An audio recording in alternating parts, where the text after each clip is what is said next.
সংসারে সবার কাছে ভালো হতে গেলে একটু একটু তো স্যাক্রিফাইস করতেই হয় বই কি। তা স্যাক্রিফাইস করছেন? তা করুন, বেশ করেছেন। সংসারে সবার কাছে ভালো শুনতে গেলে তো করতেই হবেন। বলুন, ভোর 4টেই ওঠেন?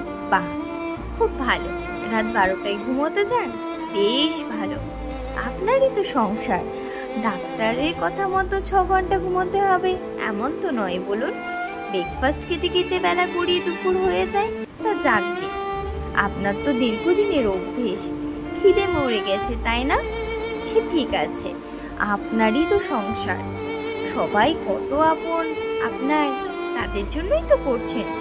অথবা নিজের ছেঁড়া জুতো পুরনো জামা পরে অফিসে যান, টিফিনের টাকা বাঁচিয়ে রাখেন ছেলে মেয়ের জন্য, তা বেশ করেন। টিফিন না খেয়ে খেয়ে তো আপনার আর এমন খিদেই পায় না, তাই না? পুরুষ অথবা নারী বলে নয়, মানুষ হিসেবে ক্রমাগত স্যাক্রিফাইস করে চলা আপনি ভুলেই গেছেন ভালোভাবে বাঁচতে। একটা টাইমে আপনার ঠিক সকাল 9টায় খিদে পেত, খেয়ে নিয়ে আপনার কাজ আপনি করতে পারতেন, কিন্তু তাতে রোগ ভোগ একটু কম হতো, এইটুকুই। তা বলি কি একজোড়া সস্তার জুতোর দাম বড়জোর 600 থেকে 700 টাকা হবে? দিনের পর দিন যে ছেঁড়া জুতোর জন্য হীনমন্যতায় ভুগছেন, ওই সামান্য কটা টাকা আপনার সংসারে হাল ফেরাবে তো? এই যে অফিসে ঢোকার সময় আপনার হীনমন্যতাটুকু কাটবে। আচ্ছা, আপনি যে স্যাক্রিফাইস করছেন আপনার সংসারে সবাই জানে, মানে তারা বোঝে আপনাকে? আপনার প্রয়োজনে তারা নিজের একটা শখ বিসর্জন দেবে তো?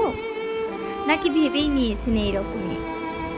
এর ভোর রাতে পাল বালিশ জড়িয়ে 1 ঘন্টা ঘুমোতে ইচ্ছে করে না, না? পরিবারের যে সবার জন্য আপনি এত কষ্ট করেন, তারা কি আপনার কষ্টের মূল্য দেবে? নতুন জামা জুতো লাগে না অফিস যেতে, নাকি এটা ভাবেন এই কাজগুলোর দায়িত্ব শুধু আপনার, বাকিরা কেন দায়িত্ব নেবে?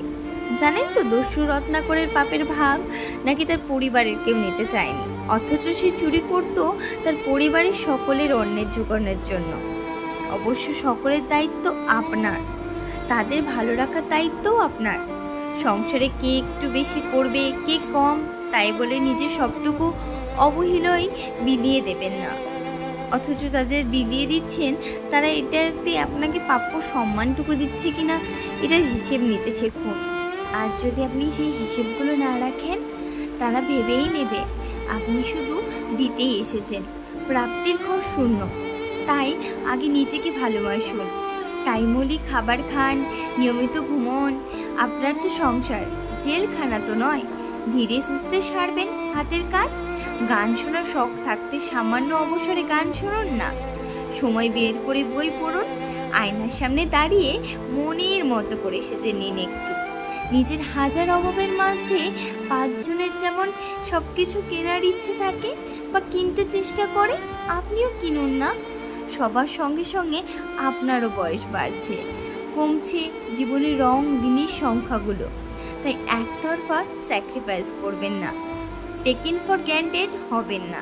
নিজেকে মূল্য দিন, অন্যরাও আপনাকে মূল্য দেবে, তারাও ভাববে আপনাকে নিয়ে এই মানুষটার বেসিক প্রয়োজন আছে, সবটুকু আমাদের বিলিয়ে দেবেন না প্লিজ।